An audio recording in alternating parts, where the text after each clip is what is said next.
Yeah. If I die tomorrow, I hope you hear these words. I ain't here to flip no birds or sip no serve. Hope the future generations can get this urge. Stay woke, youngin', and avenge these nerds.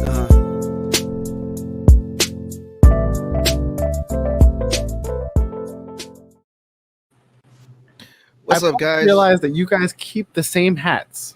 I'm noticing everything new. Every time I watch this video over and over, I'm like, you guys keep changing hats, changing positions. I don't, you know what it was? I wasn't a big snapback collector because it just wasn't my thing. And then because I have a ginormous head, and then now I've got the snapback extender because of my ginormous head.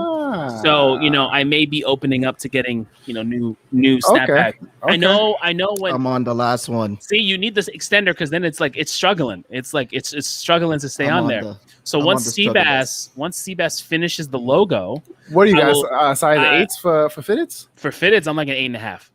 Wow. So like I hardly was able to get hats. I had to I had to pull the whole row out and then put on one of these bad boys on my sweaty ass head and then decide if I was going to purchase it or not. The commitment. Oh my god, this fucking David. But yeah, no. Once Seabass finishes the logo, we can then go and we can purchase hats with our logo on it. Gang. And we are now live, and that is now in the universe and in the ether. So comments, please get on Seabass to make a logo so we can make some merch for ourselves. Anyway, that's right. we got a great guest. I got our guest in the background I'm about to bring out. But first things first, let's go through some announcements. So first thing, so yesterday, I know we weren't on yesterday, but we're on today. May 18th, yesterday, Pinguinos Kickstarter has started. Rob Powers Kickstarter Pinguinos. So the Kickstarter started already Yo, yesterday. I was under this afternoon. I was like, oh man. That high tier pledge is looking real sweet because you can get a custom sketch from the man himself, and he is uber talented. Like I'm really thinking about it because I kind of want to see what he can do with Galahad. I don't know, man. Next on the docket, drink and draw this weekend, 8 p.m. Eastern time. Yeah, that's right. It's Saturday. That's gonna be fun. Oh, yes. Get to throw some characters out there. We may pick your character to draw. Who knows? Yeah. Maybe we got Tony to draw. Are you guys gonna do like the Bob? Is it gonna be the Bob Ross experience where you're going and happy trees, just gentle strokes? It's gonna be the Sebastian spirit. Sebastian experience. Angry strokes all the time. Beer strokes. Let's go. Beer strokes. Yeah, bring your drinks. Again, every Tuesday we'll be back next Tuesday, 9 p.m. Eastern Standard Time, our normal time. So we will be there. Catch us on TikTok. That's right, the nerds are on TikTok. I'm taking the plunge and did my first few TikTok videos. TikTokas. And if you're joining us, please subscribe to our channel because if you subscribe, get like. I mean, we got to 200 and we gave away some free prints that you guys could download. But without further ado, because usually we're announcing for the Medusa's Cascade podcast, but I think what's awesome is that tonight we actually have 2 more players from the Medusa's Cascade podcast. Want to give it up for Laurice Clerics and Doc. What's up, guys? What's up? Hey, what is up? What is going on, guys? Welcome to the show, Doc. Welcome back, Laurice. Yes. Hi. Guys, how you guys doing? Can y'all hear me good? We hear you loud and clear. You're loud and clear. You are coming in perfect. Okay. Yes. Okay. Yes. Because I was having some Wi-Fi issues. Yes. No worries.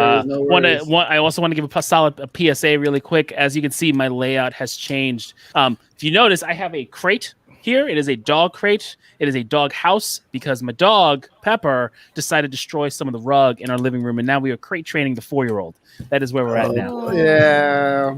So it's all good, though. He can go in and out. It's his home. It's his happy place.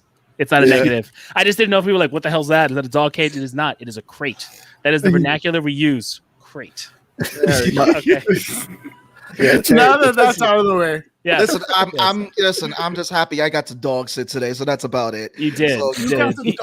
He can't be left alone. He has separation anxiety. Hence the crate. That's just give him to me. I'll My give him all. doggy hard. It's bad. Thank you. It's bad. It's bad. His anxiety is bad. I've also didn't help because he comes with us everywhere for the past 5 months. Literally, he just goes in the back seat under the kids. I mean, He just knows. He knows now. Like, he does. He's like, I'm going to. Like, the store doesn't want you in there. He's like, nah, but I'm coming, fam. I'm coming. And Rich Dresden, what's up? I saw Mortal Kombat. It was very silly. Scorpion was good. Sub-Zero was a dick muffin. Yeah, wow. Oh, trademark that, dick muffin. I want to see you come up with shirts, Rich. Dick muffin shirts. Yep. So I want to thank again. This is like half of the Medusa's Cascade cast here. Medusa's Cascade podcast. So make sure you're checking it out. But they're joining. We're all joining because we're talking about Yasuke. Man. We're talking about Yasuke. We're talking about Love, Death, and Robots season 2, and then we're talking about Castlevania. But let's jump into Yasuke. So who wants to take it first? I mean, actually, Larice, you want to take it first on your thoughts about Yasuke on Netflix? It was an attempt at highlighting the Black Samurai, but essentially it was black guy saving the white girl with powers. I don't know. I'm sorry. It's super tropey. Sorry. It's not hate, but yeah, it's really tropey. I'm not hating. I'm not hating. It's not hate. It's truth.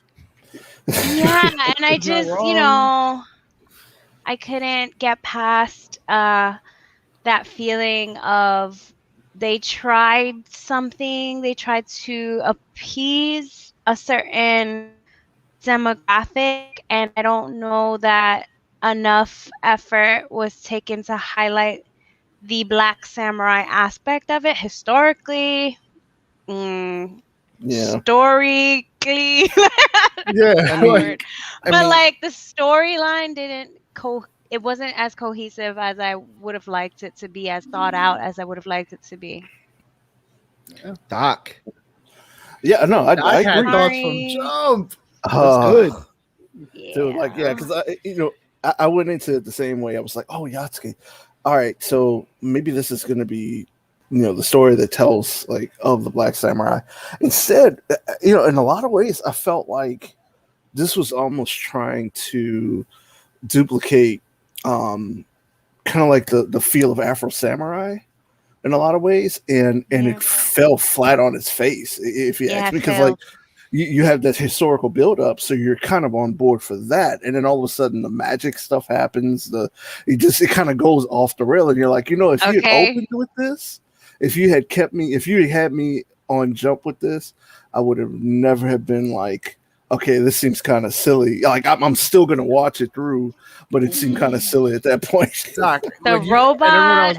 Would everyone agree? Because what they presented in the trailer versus what we got.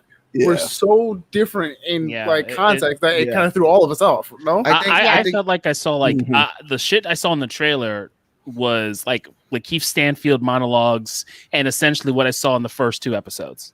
Yeah, and then you get all this. And again, I'm not against and to speak, just to be honest, I didn't get through the whole series. I watched the first 2 episodes, and it kind of was just. When you watch something, you're like, all right, I can't wait to get back to that, right? And I'm like, I'm good.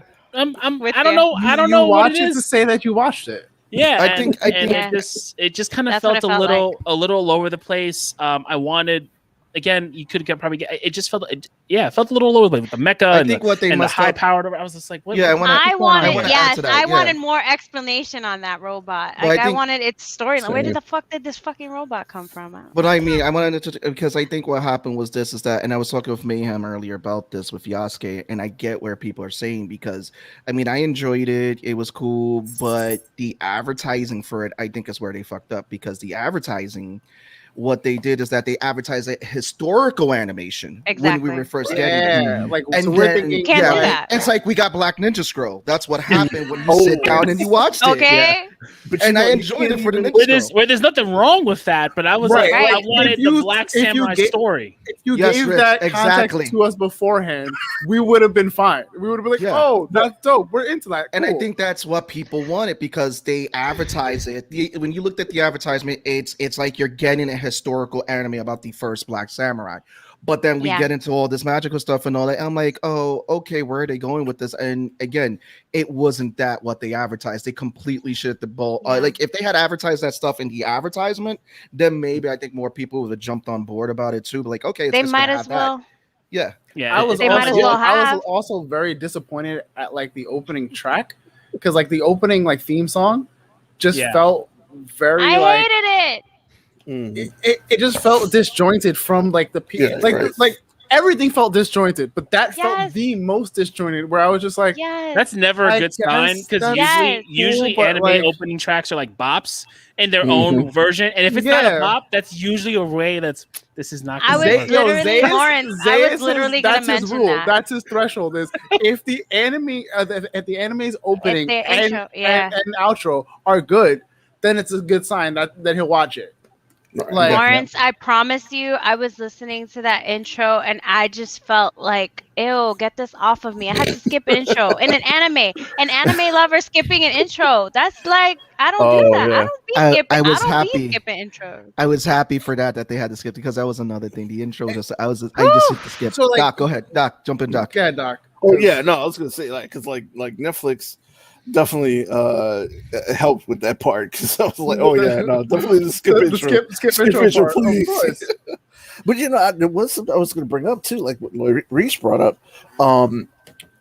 Close to the end, and like we've been saying, the build up to telling the story of Yasuke, thinking that we're going to get this the historical tale, literally like within, I may be wrong, maybe like the 4th episode. He literally gets pushed aside. Yeah. And it's like, this is not your story anymore, homie. You know? It was so bizarre to me. They need to change their cover art and everything. Put the little white girl. Yeah. Because you know how like in most like anime intros, am I wrong? In the song, you'll get some sense of what you're gonna expect from the season, from whatever. Yeah. And they gave none of it. Like there was so many things that were just there, and you were like, where does this apply? And even if it did apply, why was it important? Why was it necessary? So now you're watching and getting into it, like Doc said, and like you're getting into like, cool. Like I can get past the mechs in the first few episodes, like all the magic. I was like, okay, if they're gonna go this way, give me a reason for it. But then it felt like they made him a backseat character in his anime. Thank you. And it was like, one, you're the backseat person, and then now we have to do the whole golden child, protect the kid who has magic powers, who's here. It's like there was a point where she goes, we protect each other, and I was like, but he's this like, why is he some badass like samurai character who can do all this stuff and overcome so many things if you're just gonna save his ass anyways with your magic powers that you suddenly are mastering by the end of the season? Like I would say, did you guys feel this? Because with no training. Did you guys feel this way that nothing but trauma? That's how you train. Trauma. Right. That's the best anime trainers. Fucking trauma. No, did you guys feel this? Because I like the bounty hunters more. Did you feel that the side characters were a lot better than the main character himself? Oh yeah. Big Bear Lady. Oh, I'm about to say Big Bear Lady waifu, like. Big Russian bear lady. No, listen. Green necklace dude was my guy. He really was cool. Like him at the end. I don't want to spoil it for. I will say, Tone. You can spoil it, man. I don't give a shit. No, dude, right. So it has its moments. Like it's our show, we spoil everything. Yeah, he gets give like the spoiler warning. My bad. We're fucking up. We're fucking up. They don't know the spoiler. Sorry. So yes, tonight we are talking season 1 of Yasuke, season 4 of Castlevania, and season 2 of Love, Death, and Robots. As always on the Nerds of the Round, we talk spoilers, all spoilers. Nothing is left untold or under the rocks. Tony Stark has died. You have been warned. There you go. What? No. Too soon, Tone. Too soon. You want to know how this man did it to me and Seabass? The spoiler ban came up from the Russo brothers that same day we recorded, and he goes, Tony Stark died. As we hit record, he said Tony Stark died. No. First of all, they told give the spoiler warning. I'm like, all right, we talking spoilers for Endgame. You want to know how serious I am? How serious? Tony Stark dies, and then we started the episode, bro. The first few words out of that episode was him saying that, and me and Seabass looking at each other like, God damn, Tone. And that's what we're doing now? We gotta be different. I don't know, man. That's why he says the savage Tone. Like when my little sister spoiled Titanic and ran to me and says, Jack dies. And she kept saying it over and over. That was so funny. That was so funny, though. But to real back, you guys think that if this wasn't trying to capitalize off of the first, but I feel like again what they did is because we have what public domain names, and if they just went with it where it wasn't going with the historical portion, so you think that this would have been better? Because I mean, even so, when you look at the story, the main character let's still say takes a back you set expectations with Yeah. the I don't know name about better. and If you the separate- historical. If you you know? go, if you had a Yasuke and the story that casting. was just him, if you had a story that was just him and none of the extra fluff that didn't matter, it would have probably been a good series. If you had the magic don't know. stuff that was all the magic and fluff and stuff, it would have probably been a better story. Yeah, Not saying I that can see that. I can separately see that. they could be great stories. They just would have been better than what we got. Agreed. And again, And the Tone writer said and we me- had amazing casting. That casting was ridiculously They wasted stacked. it. Lawrence, They go ahead. wasted it. They Go wasted ahead, it. Lawrence. No, I agree. I agree with what Lawrence said. It may not have been amazing, but it might have been better. And the writer in me was so frustrated at the disjointed storyline. I loved the bounty hunters, but where did they come from? Why all of a sudden the robot is the friend now? How long have they been together?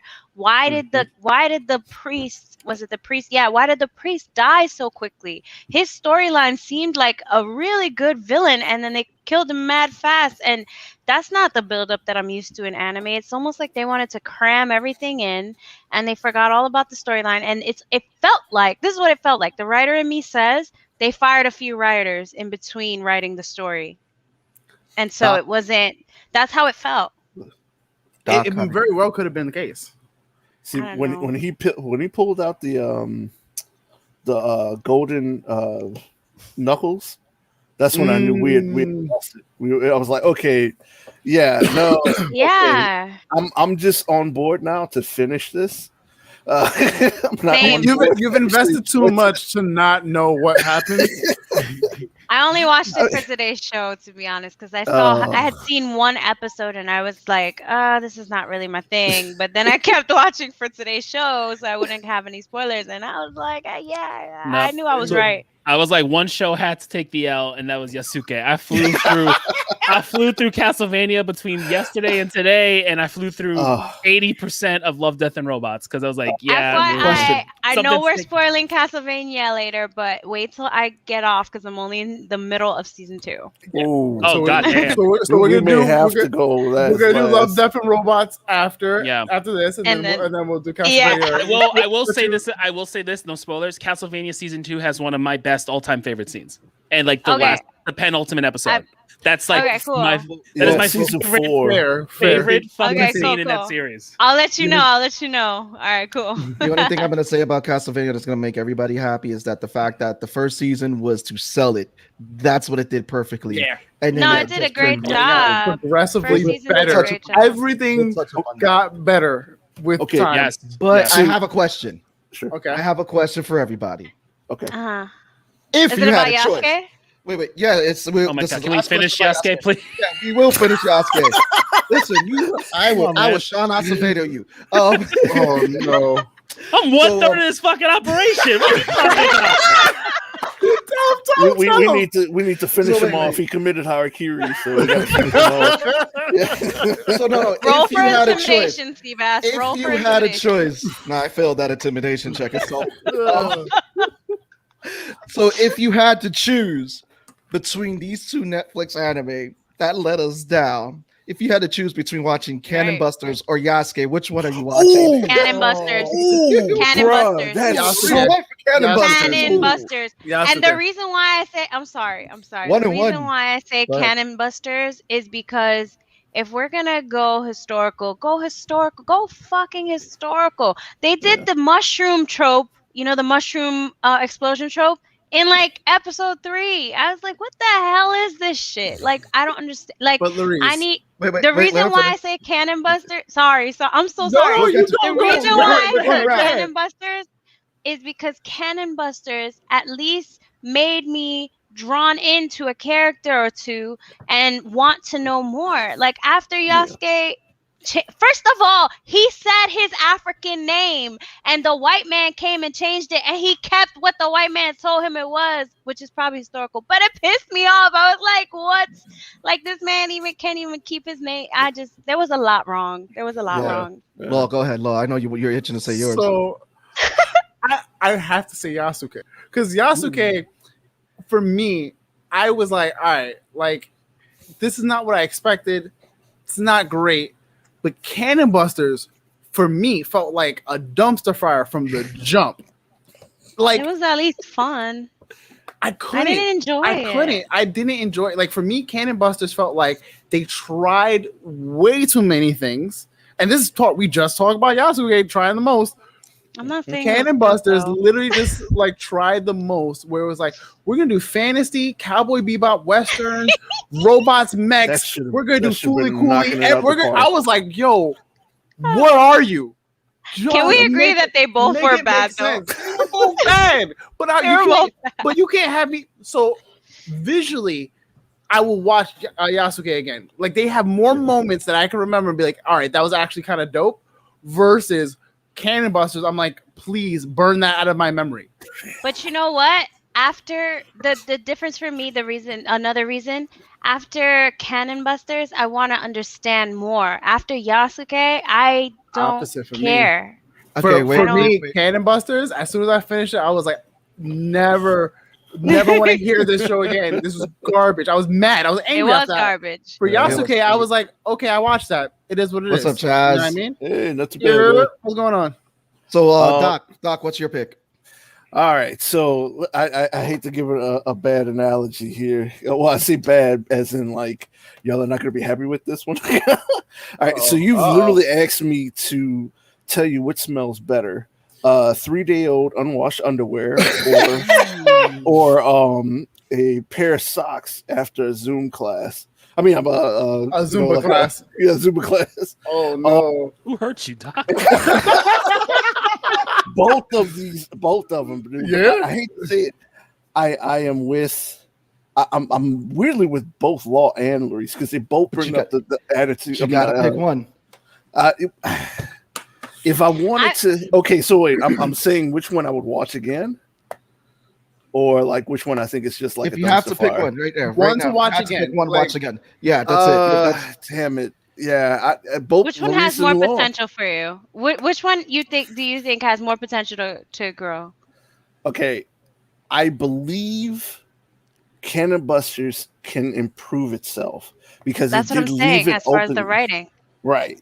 I believe it can bring it back around. That's all I'm saying. The cast, the people that run that are behind Cannon Busters are anime fans. I'm pretty sure they've heard all the outcry behind it. Yeah, and they hopefully can bring it back in season 2. I don't disagree with that. I think Yasuke definitely has a 1-season like story arc and like it's done. So if that's the case, but I just can't sit there and watch Cannon Busters again. Like, nah. Right. I'm with Law on that. I can't watch it again. I can't. But I can watch Yasuke again. I would actually watch Yasuke again. Ooh, but I will have a hard time enjoying myself. Only because of the visuals. No, so basically what Doc is saying, correct me if I'm wrong, he can see the potential in Cannon Busters getting a second season and improving where they did wrong. Essentially, think of every big. But no, the question. But let's cut and dry right there. The question is this: if you had to watch one of these animations again, you'll see that's playing dirty today. Wait, but that wasn't the initial question. No, if you had to choose one, it was we had to choose one. So yeah, I'd choose one to watch right now again. Yeah, if I had to, if I was asked like which one I would want to watch right now, I would rewatch Yasuke because I actually enjoyed. There were some actually really good fights. Fight scenes in Yasuke. The animation was a lot cleaner than it was in plus waifus are better. Oh God! I mean, all right. So I hate to say it right. Yeah, Bear Lady is Miss D in that one. You know? So I was like, what? So I didn't watch the other anime, and I guess I'm not going to. So I'm automatically going to pick Yasuke because when it comes to me and watching anime, it tends to be based off recommendation from folks, or like something visually catches me, right? So even the new one from Netflix coming up with the God Arena, like I'm gonna watch that because that looks really dope.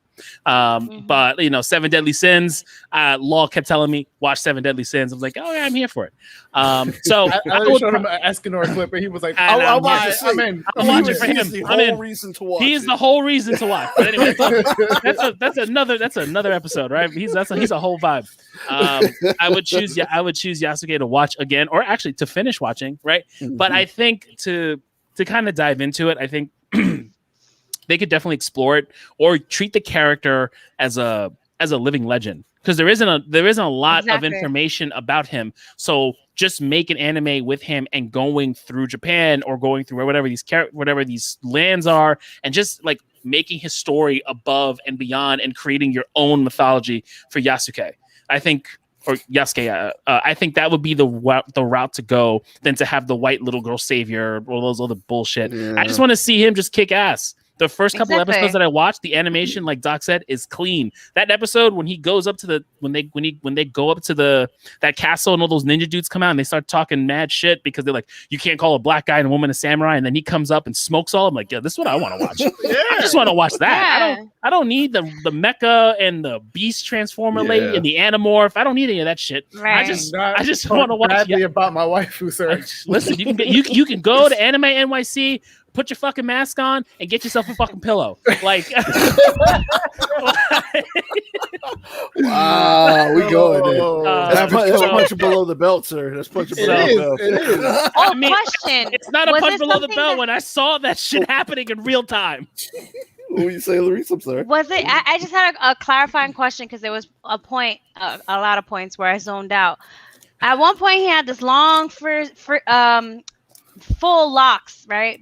Full locks, and then a beard, and then like he shaved and cut his hair and then cut his locks. No, he tied them back. He just tied them back. Right, because he had the little, the one that they do in the animation was like puffed out at the back. This whole thing of the hair and there's a lot of symbology with hair. So I didn't understand why he removed hair. It was not that I didn't understand it, but if you're going to use that as a transition, there needs to be like clear symbology. Like I feel like I've been spoiled by Avatar. There was clear symbology when Uncle Iroh and Zuko cut off their hair. Like we knew what they were doing. They were like, fuck my history, fuck my parents. But it was not clear. I may know it. People who are smart may know it. People who know history may know it. But it was not made clear in the anime. And there was a lot of decisions similar that I didn't appreciate. What made it clear, this was where I think they were going for with that, because he was a well-groomed samurai. He was a samurai. He served under his leader. So the whole beard and the hair all messed up and everything kind of symbolized like, he was in shambles and everything like that. When he finally was like, I'm going to go on this path. I'm going to return this path of being a warrior and everything. He shaved his beard, so he was clean cut. Kind of like, I'm not clean cut right now, but when you're going to go to an interview, you're going to shave. I suppose. So my man was getting ready for the interview because, he's interviewing for this little girl. So like, yeah, I'm the badass warrior, and tied his hair back. But I'm going to go with Larissa, and I'm going to pick Cannon Busters, and I'm going to tell you why before everybody starts yelling at me. The reason why I'm going to pick Cannon Busters, because even though I like the animation, Yasuke, even though I like some of the badass scenes that they had with the fighting and all that, I felt that I got swindled because the way they advertised it. And I'm like, you know what? At least with Cannon Busters, we know we were going into a clusterfuck. We thought we were going into an animation that was going to be a historical history, and they didn't. They gave me Ninja Scroll all over again. That's all they did. But anyway, let's get into it makes it easier when you know what's going on. An analogy that I have to say for Discord. Hold on. I saw what he was trying to do there. No. I really want to go to Love, Death, and Robots. The whole thing is you can't keep saying Ninja Scroll, because Ninja Scroll is a acclaimed anime that is good. So if you keep saying they gave me Ninja Scroll, you are giving the wrong impression. That's what they did. They gave Ninja Scroll. Ninja Scroll vibes. He's not wrong. When I was telling a friend, I did say what Seabass said. I said, man, this is like a knockoff version of a Ninja Scroll. Exactly. But see, you put a description. Exactly. You put a describe. Don't. Okay, don't, knockoff. Okay, you knockoff. Put a Listen. listen. I came to buy the Toyota, and they sold me a gremlin. They gave me a gremlin. If someone was like, "Yo, here's an anime," it's like Ninja Scroll. Here's an anime. It's a knockoff version of Ninja Scroll. Right. Too broad. And then I watch impressions. Different impressions. Listen, that's not my different. fault. Yes, it They is. should have been clear. It is important how you present things, if anything, that we learn. And the way that you present things is important, right? Just like what Sebastian said, the way that Yasuke was presented to us was incorrect. So they're going to know how we knew what we were going into. I get Colour's point too. Get him. Because you can turn around and say Sailor Moon is a knockoff Power Rangers. Yeah. Whoa. we won't get into that. We're gonna get screamed up. No, but you know what I'm getting at. It's the whole color. We say GoBots are knockoff Transformers. Right. You wanna know, wait. Thank you. Wait, you wanna know what's funny? I was today years old to know. I was today years old to learn that the Transformers franchise actually owns the GoBots, and they're in the Transformer comics. Yeah, because if I recall, the GoBots came first. Really? I didn't know that. I think I may be wrong. I don't know. I'm not that old. I don't know. We got to a whole conversation with the boys about Transformers. We're not going to do that. Boys and now girls, we're getting into Love, Death, and Robots. And however you identify, let's go for Love, Death, Robots Season 2.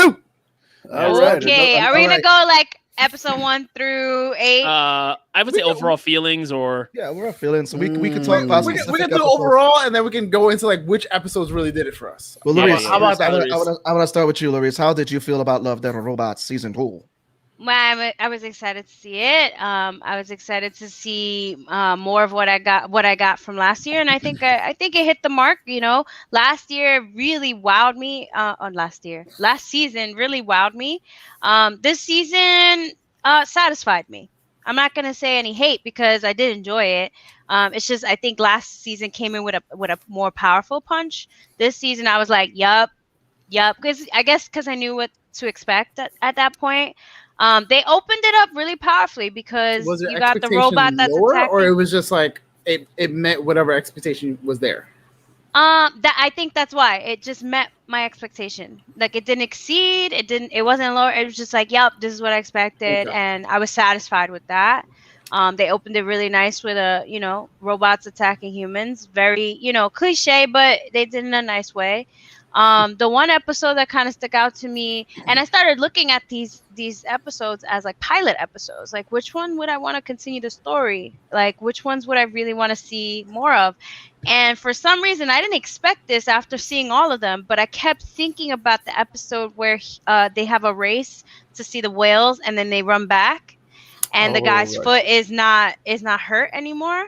I wanted to understand that. Like, why? I wanted to pick apart the dynamics. I wanted to understand this world. 2, Ice. Yeah, ice. Yeah. Mm-hmm. And I was like, I wanna live here in this world and see what more I can explore here. And that's if I'm not mistaken, that's the same team that did I forget the name of the one. The Blue. But yeah, it was something blue from the first season one. It felt like that animation style. I think it may have been the same studio too, because I do know some of the studios returned for season 2. I would not be surprised because some of the animation, the strong animation from last year, carried over. Very strong. Did you see snow in the desert? I I thought these were humans. I was like, it took me a long time to go, why is this not animation? And then it popped, and I was like, oh, it is. Bro. I was so mad at myself. I was like, that's incredible that they can do that. And they did it the same thing with the giant too. The giant was pretty good too, but snow was just on spot on with that. Law. So season 1, I think I forgot. I don't know if we said it in Discord or I forgot where I heard it, but essentially season 1 compared to season 2. Season 1, while it had more more or less like a 50-50 where episodes hit or miss, whether that be animation or story. I think season 2, the animation was solid throughout. Like you cannot knock any of the animation throughout the entire season. Story wasn't as strong as some of like the more strong stories from season 1, or even the stronger stories from season 2. But I think also it wasn't so much that the stories weren't written well or as strong. It just didn't connect with a lot of us. Like they were like, okay, that's cool, but they felt forgettable. Where you got lost in like cool animation. Now give me like something to like sink my teeth in, and it's just there. It's just something to throw out there and kind of like be a filler piece till you get to the next episode, almost. Yeah, a lot were very forgettable. I agree. Yeah, and that was unfortunate. So us coming from doing that episode when we covered season 1, I was still living off that hype where like I remember talking to people like, yo, season 2 might come out, and then like someone gave like a mixed report like flyer, and I remember sharing it going, oh, we're getting it this year. Then it didn't come out, and then now we got it, and I'm like, yes. Oh, like you know what I mean? So I can't say that I was disappointed though. Were you disappointed? I think I wanted more because like for me, the stronger episodes of season 1 should have been the bar for season 2, and it did not feel that way. Yep. Like for me, like Sunny's game, Sunny's game, Sunny's Edge started off super strong. True. The Witness, 3 robots. What was the other one that really got me? My standout for season 1, outside of the ones you named, was Lucky 13. Lucky 13. Like there's Lucky so 13. Many good ones that you're just like that. Good Hunting was the other one. Like, yes. Like there were so many like really just like standout like episodes where you're just like beyond the one for me. I just found the name of it. Beyond the Aquila Rift, the one with the that's me. Right. The spider lady. That's the pinnacle. The one with the what? The spider space lady. Oh yeah. Ooh, that messed me up so much, and I was like, "This is crazy good." So this is why my bar was so high, because I was like, if you can just give us more of that, I don't care what. Like, I don't really care so much like what story you give, because we had perhaps they should have had more. You had the girl who had to rip her own arm off, and I was like, yeah, give me that too. Helping hand, right? Yeah. So season 2, I'm like, if they had more Black Mirror style writers, maybe yes, if they, that's my main thing. Yeah, and we'll get to that. See, and that's why I was able to enjoy it, because I wasn't anticipating it to be that, and I think we got used to that, and we were like, oh, let's. Yeah, I can understand why you're upset now. I feel like the writing was still very good. That's why I can appreciate it, even though it wasn't that style that we're like, oh, mind blowing. It wasn't mind blowing. Even with the story with the Christmas, like I was like, oh, it's kids and it's Christmas crazy. And this is Love, Death, Robots. How fucked up is this gonna be? But then wait. I was like, how fucked up is this gonna be? But then it was so short. And I was like, I wanted more. I agree with you that I wanted more, because that was like, I think the shortest episode. Like, you got it, you got the point, you got the message. And she was like, what would have happened if we were bad? I'm like, yeah, why didn't we explore that first? And then that could have been the ending scene for that. Is like, okay, stay good, because you think, oh, he's gonna eat these kids too. And I just feel like it could have been, like you said, more, but I wasn't mad. Doc, I want to get your thoughts. Disappointed. No, pretty much. Like originally, now that I've had time to kind of process, especially like hearing everybody's thoughts on it, I really was kind of beaten up on season 2 a little too much, because when you step back and you really think about the amount of but there was one thing that I remember I did say, even to a friend I was talking to it about. I can't be too hard on season 2 off the bat, because it's less episodes. Exactly. So it's you don't have 18 episodes. Right. That was season 1. There's and then only this 8. one, I think, this was 8. So as far as like the we have a smaller amount So if you think about the smaller amount that you have, but the quality in it, season 2 packs just as much of a punch as season 1. Things aren't as like, like punch you in the face good as season 1 was. Because we could all name our favorites, and we probably all agree on this, the ones we love from season 1. Season 2, you got to really think about some outside of just like snow in the desert. Ice, Pop Squad, right? I was just about to bring that one up. Yeah, Pop Squad was the one that made me want to really go into season 2 because I wanted to know. And something that Larice brings up too, each one had you feeling like, I want to know more about this world. Well, maybe not the Christmas one. I think we can all do without that. I'm like, okay, yeah, no. But like Snow in the Desert. I'm like, wow, I want to know more about this world. Pop Squad, especially. I'm like, I think that middle section of episodes, so Pop Squad, Snow in the Desert, Tall Grass, and All Through the House, are the most solid episodes out of the entire season. I agree. I liked Ice and the Drowned Giant as well. So something about the. Sorry, continue. Oh, no, okay, yeah, go ahead. No, good. Go ahead, Larice.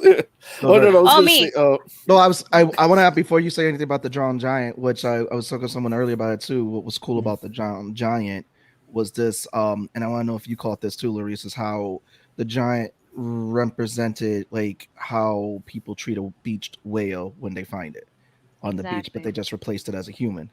Yeah, they carve on it. They, mess with it. Like they desecrate a body. Like they don't have any reverence or respect for it. And I was like, how can someone see? I don't care if it's giant or small, a dead body and hop on it.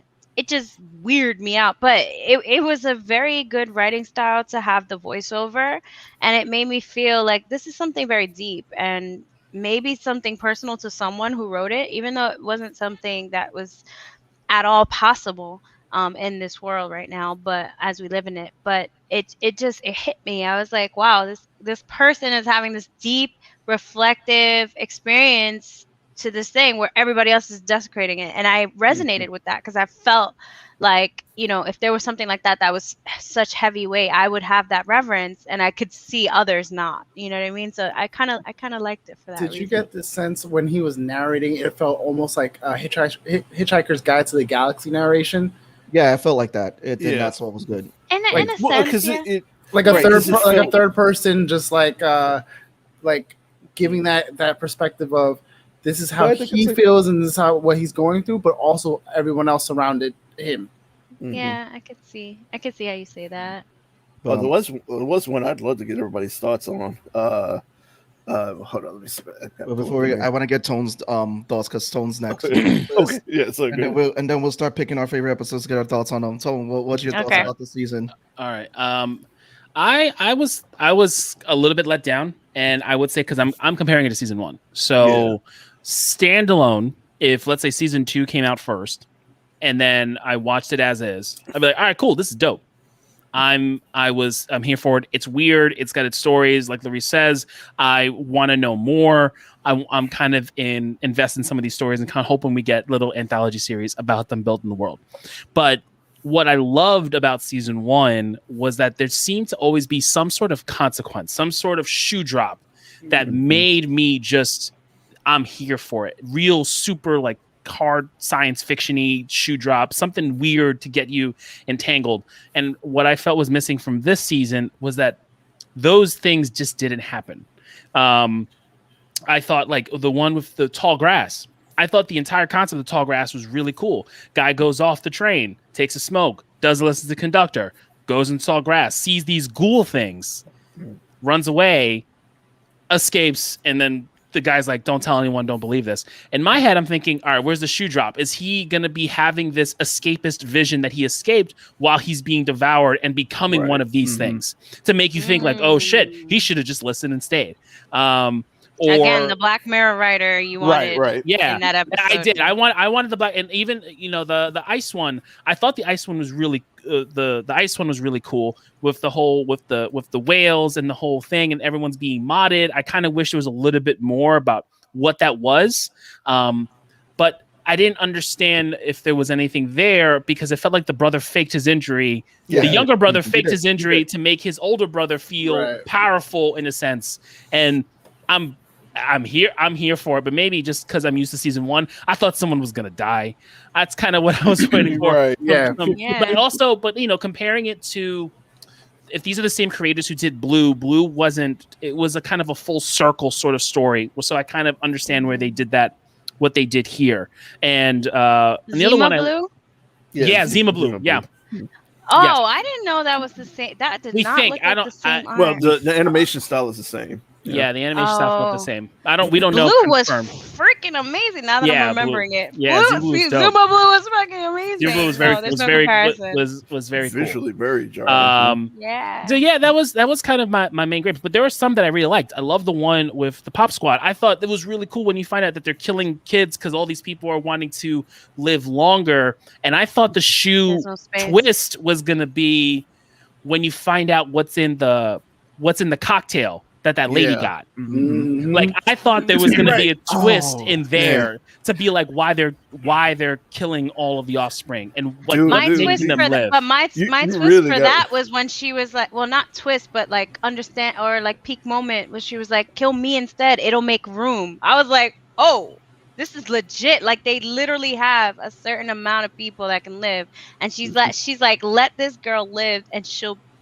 That was my moment. Yeah, just not enough. Like it gave us such a like each one gave you such a good taste. Yeah, but just you couldn't. It wasn't the whole meal. But yeah, I mean, you bring up a good point too, Tone, about the other shoe drop. You know, that's I mean, the space one. That's like one of my favorites because you see it happen. She's in space. She's floating. She throws the glove. The glove doesn't help, and you're like, she's about to rip her fucking arm off. Yeah. And then then you don't see her do it, but it transitioned over to her safe, and then her arm wrapped. I'm like, yeah. So I think that's kind of what I was missing from season 2. That's it. I would say I enjoyed it for what it is. Animation style, fucking perfection. Just it's incredible what these artists are able to do with their medium to bring these animations to life.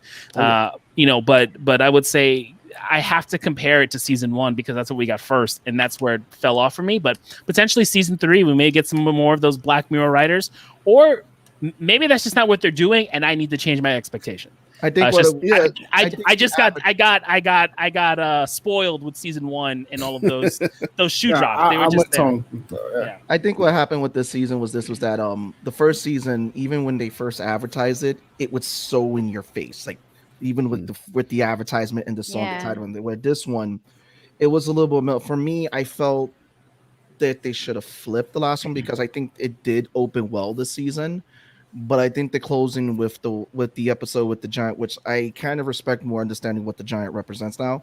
I don't think that should have been the closing episode. You should have started like they started with a high with this season with the whole thing and it was a pretty funny start with the vacuum trying to kill the lady, which is pretty hilarious. And then all the vacuums.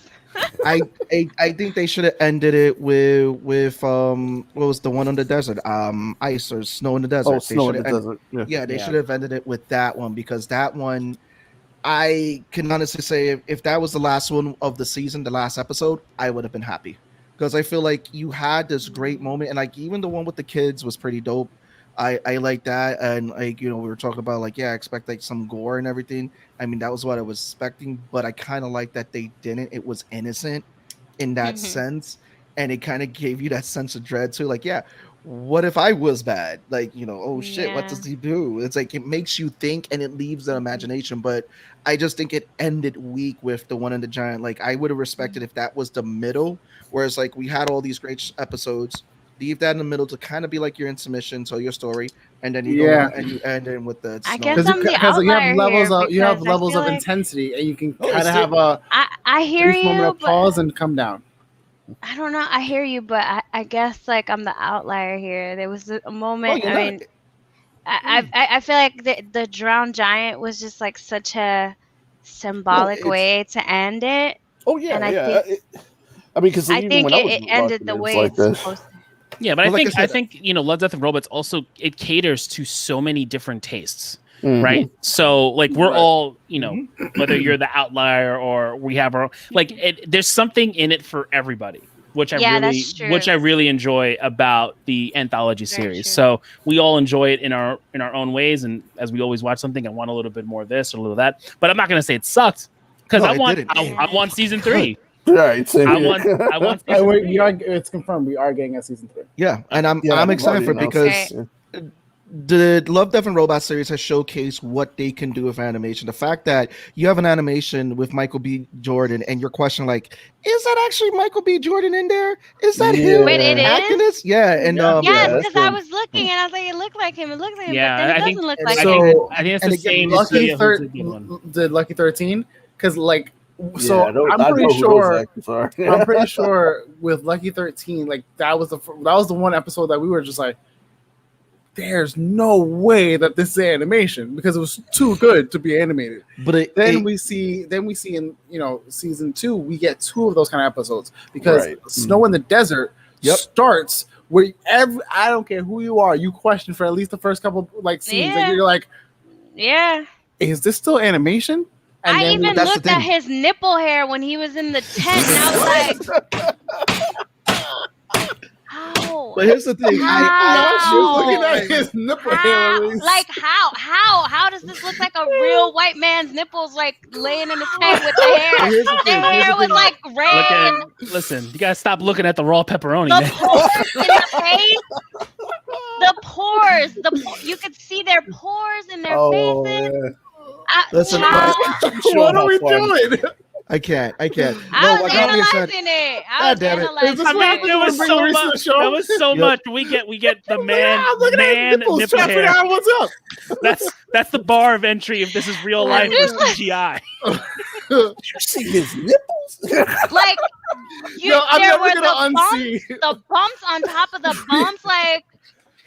And the hair, it was perfect. Yes, free the nipple hair, right? I mean, we just dig it deeper. That's it. The show just broke. Maurice broke the show with nipples. I had a great thing to say about animation. Now I lost the thought because we got nipples. That's where the realism comes and goes, people. Instead of nerves, nipples around. If you guys had to pick 3 how good are your nipples? 3 episodes that you would say easily the ones that set the bar, or are you the ones that you were like solid and sold on? Which are the episodes for you guys? Well, for me, it's gonna be Snow in the Desert. The one with Michael B. Jordan. I can't remember the name right now. Life Hutch, and also to the one with the kids. The one with the kids in Santa Claus. The one with the kids in Santa Claus. All through the house. Okay. And the reason why I picked the first 2 is because again, it's going back to what I want to say about animation. There's so much now you can do with animation, especially in this pandemic period that we're going through, that people can still make great quality content and make it look so real. And I'm not about like, oh, it's the fact that we can now take people, transport them to different worlds, and save on set pieces. Like we can get great sci-fi movies just with this animation alone. And do the cyber and to me, I think it puts a lot of people in those special effect department because again, just like Larry said, the way they're digitizing nipples now, you got the nipple hairs and everything. But yeah, those are my 3. Not only the nipple hairs, I'm talking about the bumps on top of the nipples. You know how it's bumpy? It's like what? How? We're never gonna get monetized. I promise you that. We're never getting monetized. All right. We've said, Larice, have you seen our show? We've said way worse. I'm just being the little brother. I mean, we drink on this show, so we're not getting monetized. No, it's okay. We do a lot of things on the show. We're not getting monetized. Wait. I show them monetized. Let's get sponsored by them. Come on. Oh, anyway. Hashtag. We're not getting monetized. Anyway, wait. So your question. Come on our show. Let's talk about it. What is your 3 episodes that did it for you this season? Definitely Snow, definitely Pop Squad. I believe it or not, I didn't like Life Hutch. I thought it was like me personally. I felt it was the weakest out of all of them. But I did like Tall Grass. So yeah, it's Pop Squad, Snow in the Desert, Tall Grass. Definitely the animation style for all 3 and including Life Hutch as well. They all hit so well, and it's really like even now I'm like pulling those four technically, but all of them have some sort of quality to them from an Yes, animations perspective, from a visual perspective, that make them stand out. But one thing I wanted absolutely. to say is like this season, and Tone really has had me thinking about this. They really played it safe with this season. Yeah, Like this one didn't have the hits, and like we've been talking, the whole dark mirror twist was really absent completely from this one. Because yeah, some you look and you're like, yeah, like Tall Grass. Good point with the bringing up about Tall Grass. You're like, it could have gone so many different places but you with know that. about tall You know? grass, there is a movie called In the Tall Grass that Mhm. went like in a similar alien way. There's aliens in the tall grass. I think it's by Stephen King, if I'm not, don't quote me on that. But anyway, it's Mhm. called In the Tall Grass. And it was, I thought that's the route they were going to go. And it almost seemed like a copycat at first. I was like, this is kind Yeah. of aliens and all that. What's going on? And in the Mhm. tall grass, there's aliens. In that movie, it's the same. Yeah, I wouldn't be surprised. I mean, because like yeah, all of them have to have a basis from something. Like Mm. and yeah, like that's how it felt. Like even though all the episodes left me like okay, I Yeah. really felt like one we almost want like you were left wanting more, and two I felt like it felt kind of like y'all were playing this one a little safe compared to from the first season. Because like Mm. some of them could have pushed it even more, but they decided to be like, okay, let's just get our point across. And even Luis, what you were bringing up about the drowned giant, that one Mhm. really is one you kind of like. I would have to go back to it and like listen to it again because it brings up a lot of Mhm. good philosophical points when you are dealing with a Mhm. And that's situation like me. that. Yeah, Yep. because yeah, because it almost made me for a while. I remember, when I was listening to it, I started to kind of like drift a little bit because I was trying to take care of some Mm. other stuff, and I almost for a second forgot. Wait a minute, the whole purpose of this is they're dealing with a giant, like a giant human being, Yeah. and like Yeah. just the impact it had, like it was like kind of like the impact got downplayed, and it almost is, Yeah. in a way could be pointed out to how things happen, like oh wow, this big thing happened, everybody's joined together, because that's what it almost seemed like at the start, like everybody was Yeah. celebrating it, happy. Then once the luster's gone, then everybody's like, forget And this. you also lost your luster in attention span, right? Yeah. Yeah. Hmm. Yeah. And it Yeah. makes sense. It made sense that that happened to you. Yeah, it made sense that that happened to you. Yeah. No, I mean, maybe it was part of the writing style too. Yeah. Hmm. Yeah. Tone. And to your Or point about philosophy, I think this was the theme of the season was philosophy and your moral compass and what you agree with and don't agree with it. Whereas the first season you might want to say is like more of a Black Mirror Twilight Zone theme. This one was more philosophical, heady, heart matters, like what's important. That I Right. liked, that like Tone said, everybody has a flavor. Tone, what were your three? I mean, I think the mainstays, the top two of the mainstays, are Snow in the Desert, Pop Squad, and I'm gonna go with Doc. I enjoyed Tall Grass, even though I had that criticism of it. It was all kind of that beat for beat of what I like in this Yeah. series, either something weird, something dark, something creepy and Yeah. weird and scary is what, and I got those flavors from those three shorts. So those are Mhm. my top three. Yeah. Larius. My top three, third highest would be it's in the tall grass, even though I also had critiques about it for similar reasons, because it did have that dark element, that sci-fi element, that UFO element, that those kinds of things I will watch again and again and again. Um, I also I appreciated Snow in the Desert, but the reason why I'm not gonna put it in my top is because it was complete. Does that make sense? Like the animation was amazing, the storyline was amazing. It's done. I don't want to see more. I don't need to see more. It's great. It's perfect as it is. And that's why I say Ice is up there because Ice, even though we don't we don't know exactly what's happening before, after, but I want to know. You know what I mean? I want to understand why they had to go see whales in this weird portal thing, and they had to run fast and all the. I want to know more, so I have to put Ice up there because it pulled me, and I kept thinking about it. But my top favorite is the Drowned Giant, and it's because I'm so deep thinking and philosophical and questioning, and I would write something like that. I would definitely write something that makes you question your moral compass, and that has you in a monologue, and that has you feel. He went through all of the feelings that someone who thinks about themselves and reflects on themselves would go through, where he was like, he still looks alive, I'm not gonna disrespect. Now he looks dead, now it looks just like a corpse, now I'll step on it.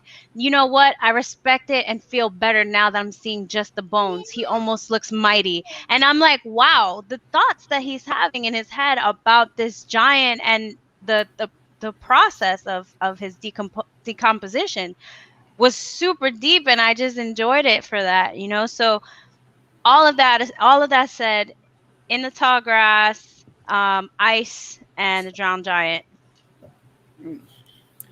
I would say it was. I can't really put it in order. I would say Pop Squad is definitely up there.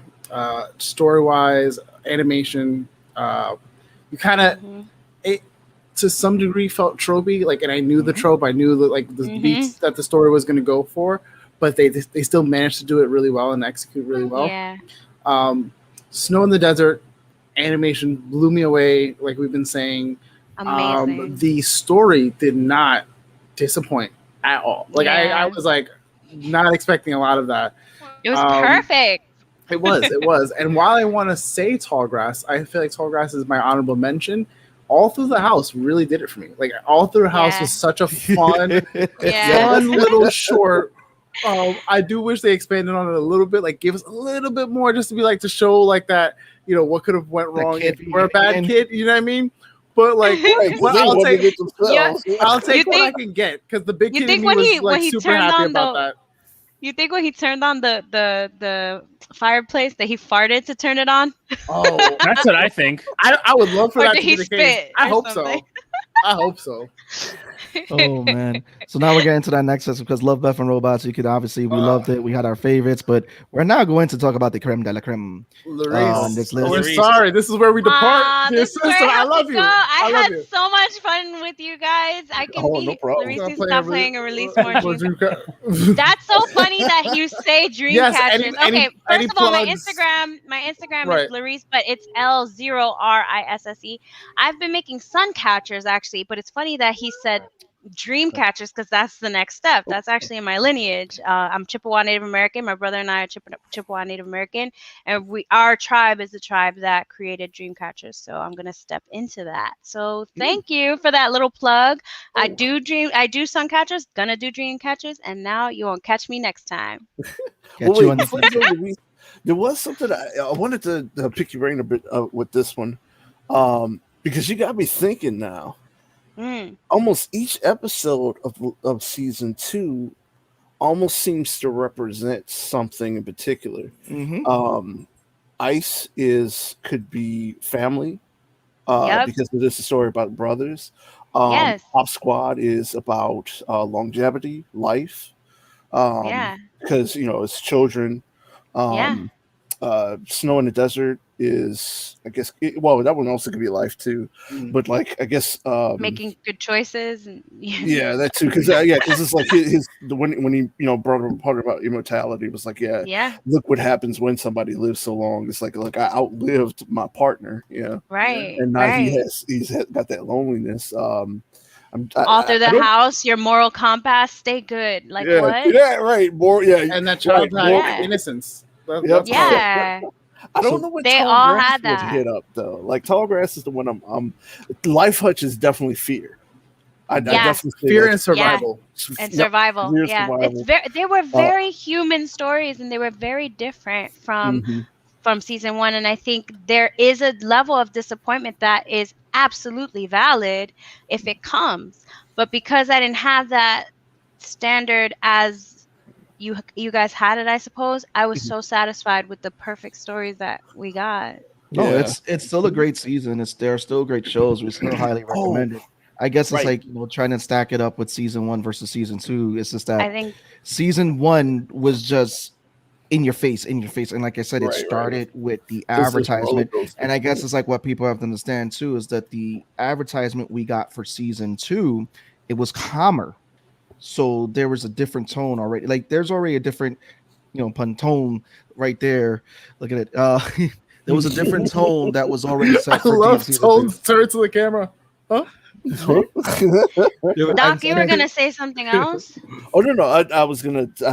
I couldn't figure out what Tall Grasses was, like what its I guess you could say theme, but Tall Grass is really curiosity, like and the penalties behind curiosity. Curiosity almost killed that cat. Right, pretty much. Yeah. You would know that, right, Seabass? And it's They interesting. didn't kill the kitty. The kitty's still alive, isn't he? Barely. If you guys want to know what we're talking about, go listen to the Medusa's Cascade. You alive, and our other character. Let's listen to the Medusa's Cascade podcast. Collateral Damage. You can listen on your favorite podcast app. That's right. You can hear Maurice go full barbarian / cleric. You can hear it all. Slash Bronx. There you go. All right, guys. Thank you. It's been so fun. I'll come by anytime you want me. All right. Now, how do I get out of here? Oh, okay. Bye.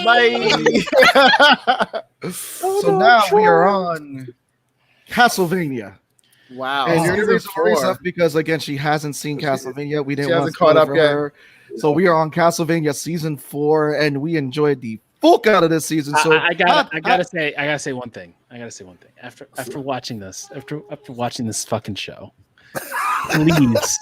please to whatever deity, God, whatever your belief system is, whether it's the universe or whatever, or the sun, can this fucking studio please do Berserk? Oh my God. Anything like after watching Homegirl put on her daylight armor with that big ass sword. You too, right? My God. And she's going through it, and I'm like, yo. All the waifu right there. Just fight me. If anything, that would be a disrespectful thing to me. You know where to go to get your supplies. Oh no, they I watched that and I'm like, yo, we can't do Berserk. Can we do Berserk, please? Can we do Berserk, please? Because apparently, can we get a Total Soapbox? I mean, like it's like listen. There are many things that Americans cannot do correctly, but apparently, dark noir animation we're good at, and all the Japanese the original Japanese studio from the 96 anime, we don't talk about them. They just didn't finish it, but here or there, near there. But whoever decided to do 2016 does not deserve the rights to do animation again. And let's just let Americans do it, because apparently we can do this. We can do this. I will never say that about any other property, but Japanese animation studios have had Berserk multiple times. Just give us a ring. Give this studio the give time. Us a chance. Just give us a chance, because apparently, I just need it. I want it. I need it in my life. I can die a happy man. Like I kind of want this as much as I want the last 2 Game of Thrones. There's going to be graduating college by the time that comes out. I need one of the 2 things to happen, because apparently Game of Thrones isn't finishing either, and we're not getting a proper adaptation. Anyway, Castlevania season 4 is a fucking amazing. It's fantastic, and it just told me like I need Berserk. Start to What's good, brother? So from anyway, start, I'm off my soapbox. From start to finish, this is probably the best animated series, and let's just say series that we've had in a long time. Yes. And this goes above and beyond for every video game adaptation we've ever had. This is the new gold standard. I don't want to hear it from nobody else. This is the bar that was set, and everything that comes after it has to meet that bar.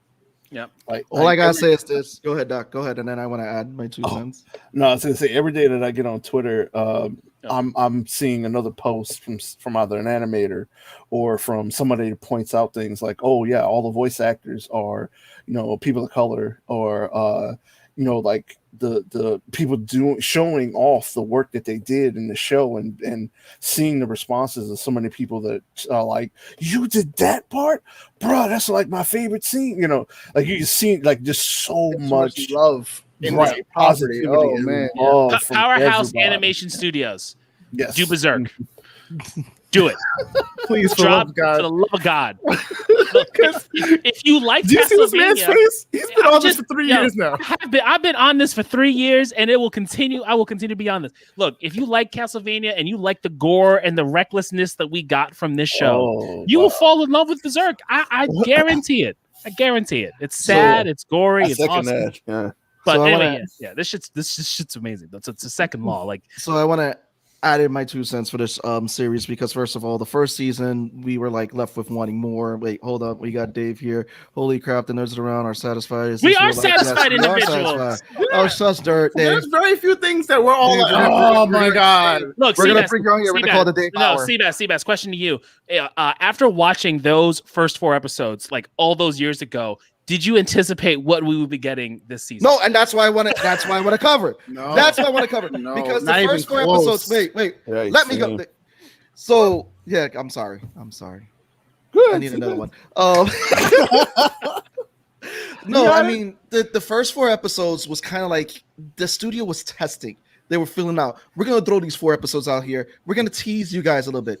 Then they came out with season 2. And that season 2, they kill fucking Dracula. So it's like, who the fuck do we get that's a big bad back Dracula? We get some, shit going down in season 3. But then season 4, they're like, nah, we got a bigger person because it ain't this chick right here, because we're going to kill her in the middle of the season. She went out like a boss, though. She went out like a boss, yes. We needed, like, I thought Camilla was, like, annoying sometimes, but the way she fought, I was like... Who do you get to top Camilla and Dracula? Yeah, fucking Grim Reaper Death himself. Yeah. Who was masking around as Varney. I hated Varney so much. I hated him. I think that's why he's good. He's like, my man, I have been deaf this whole long. I have been the Grim Reaper. I was like, oh, now I like Varney. Oh, man. Varney is the fuck. Yeah, Varney is the fucking man. That reveal, easily one of my favorite reveals. But this again, and also a lot of the character arcs. You gotta Isaac was the best out of the whole. Before I even get to Isaac, because we know Isaac was one of the best character arcs. But Saint Germain at first was like, bro, what are you doing? Because like I liked him as a character and I love the voice actor for it. But then I was just like watching the story unfold. I'm like, Saint Germain, what are you doing right now, bro? Like, what are you doing? And as he got further and further, and then he got the fucking rug pulled from under him, and I'm like, bro, I felt bad for him at the end. Well, I will say this: it matches the flavor of Castlevania, because he basically got corrupted. Like, even if you play any of the games. Like, well, the more story-driven games, because most of the original NES ones, you don't have much of a story there. But it all fits within the themes of characters being corrupted by just being in like the circle of Dracula, being who corrupted him, who fucking who manipulated him, fucking Varney. It turns out to be fucking deaf. I'm like, oh, that was such a good reveal, man.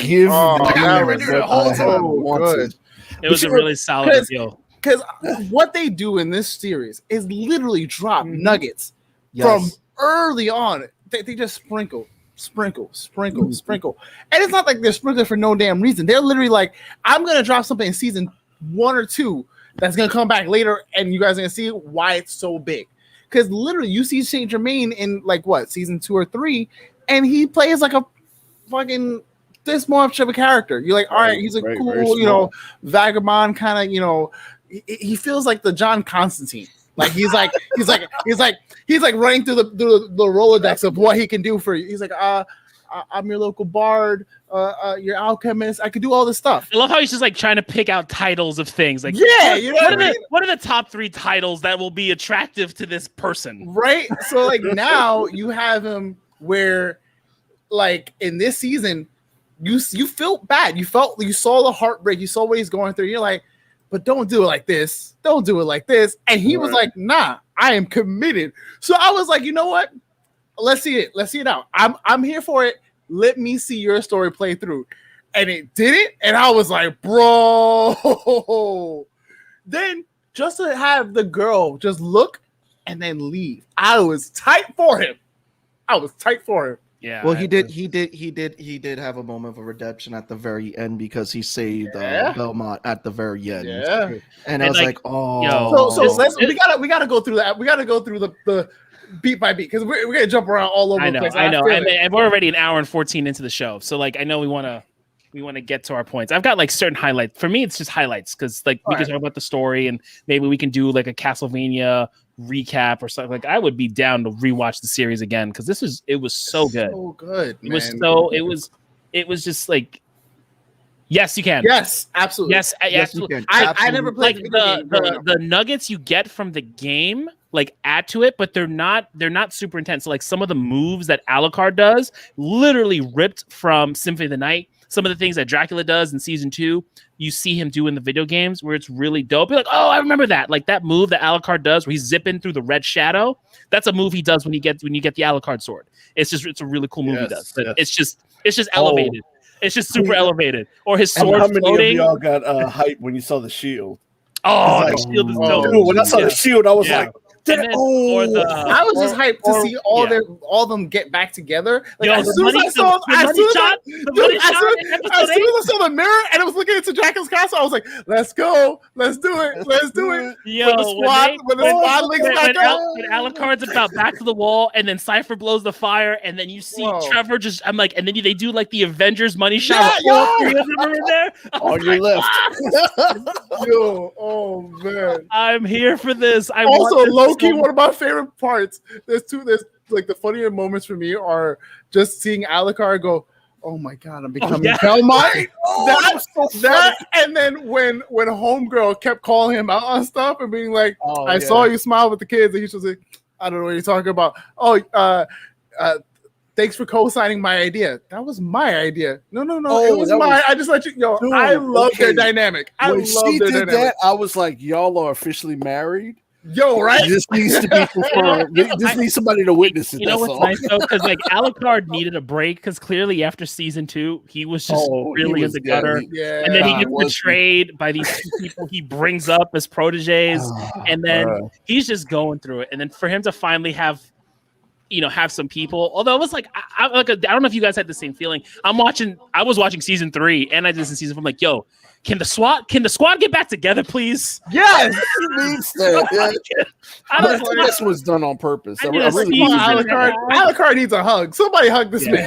Listen, all I gotta say is this. That horse is an MVP this season. That fucking horse. That horse carried the entire squad.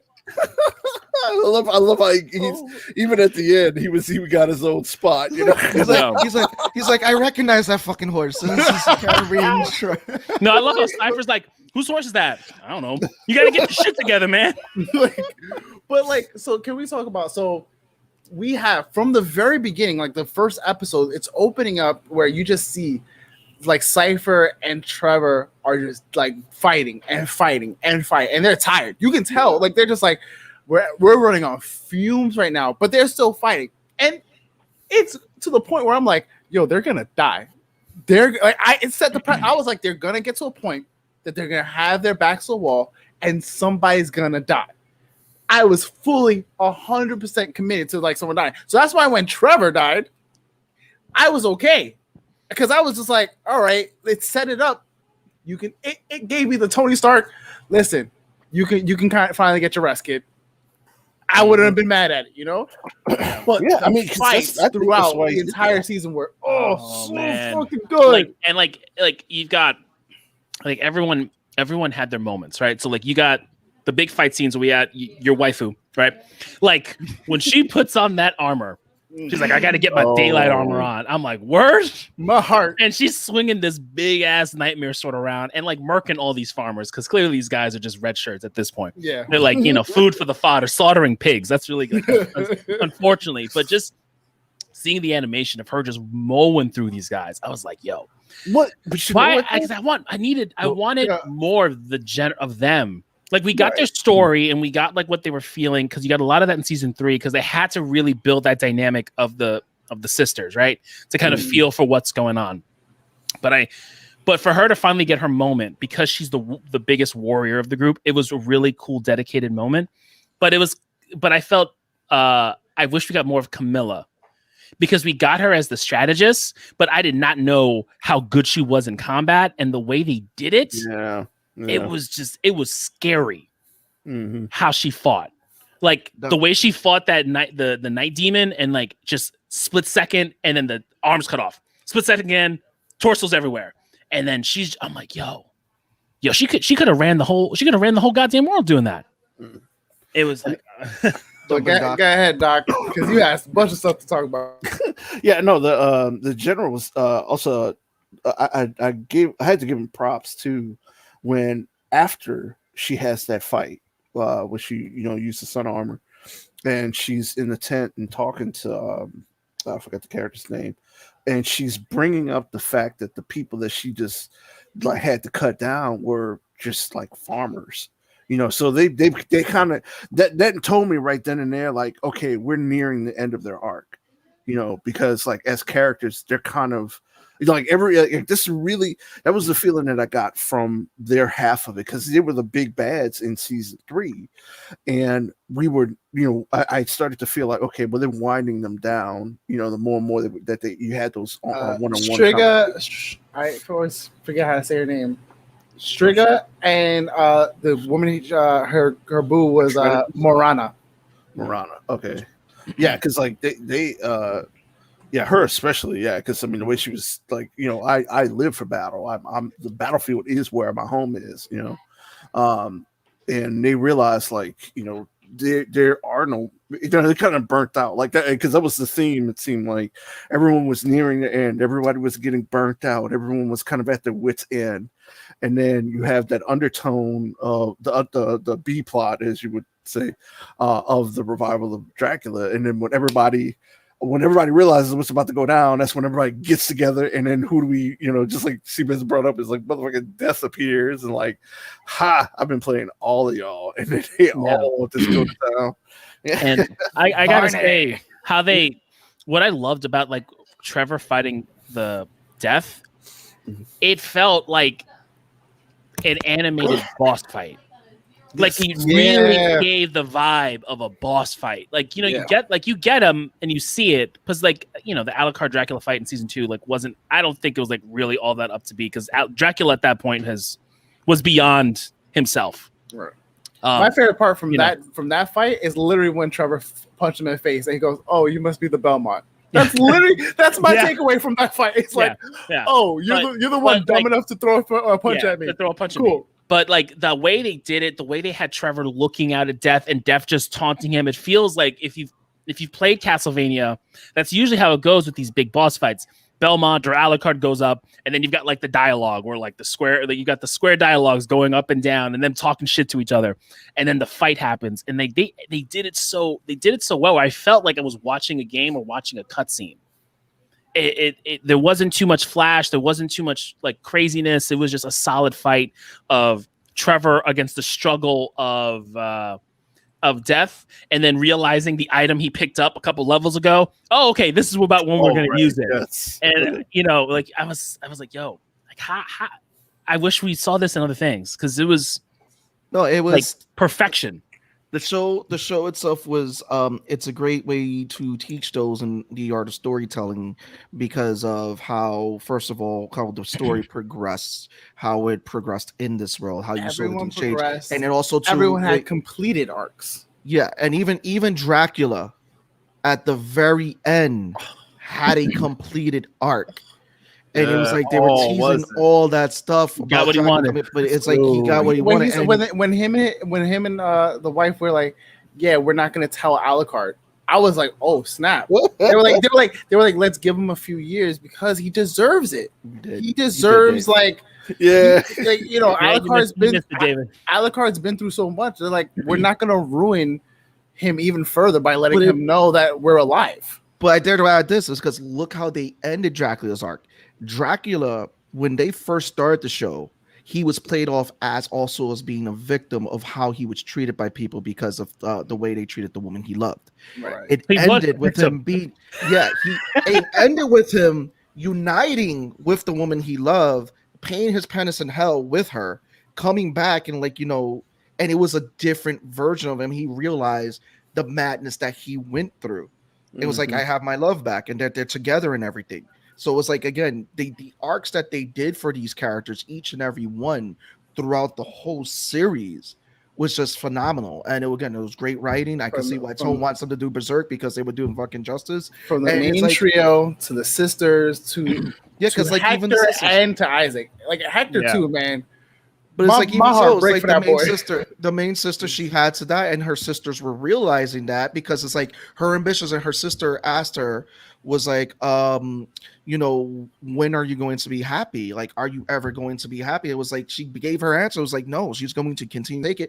But it's like you also felt bad for her story when she was saying it. It was like she was getting treated by men and all. She's like, I'm just taking things away from evil men, because she had reason. That was the other thing that they did really well, is give a solid reason behind every action in this entire story. Because in season 2, she's there when all this stuff is going down, and Dracula wasn't in it.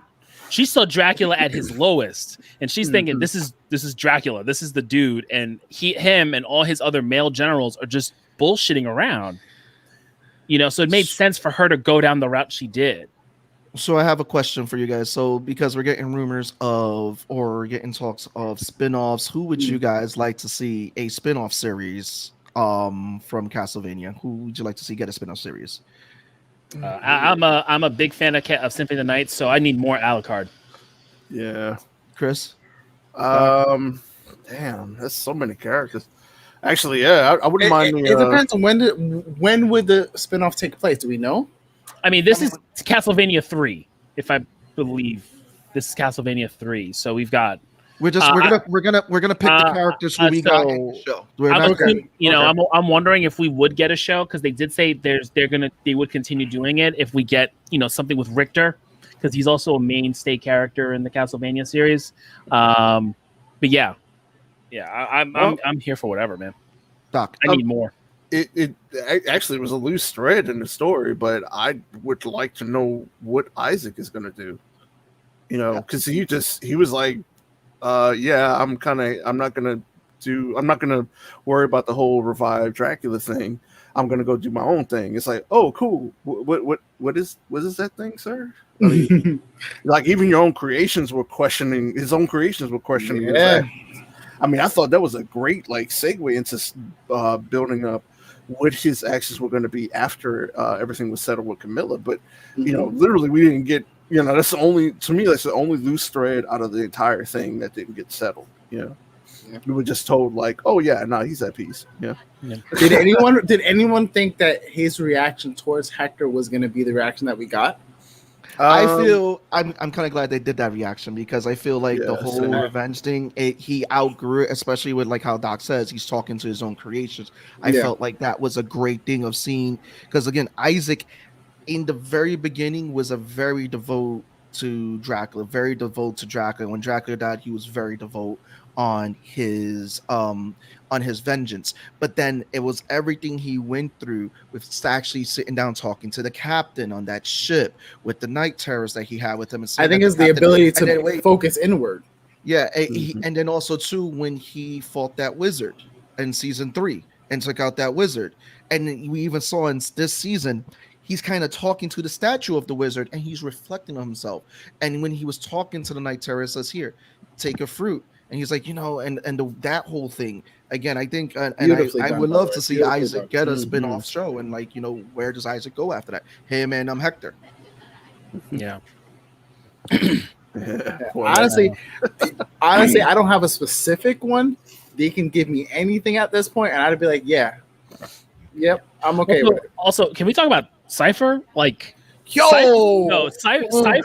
Cypher is what the Avatar series would be if it was for adults rated TVMA.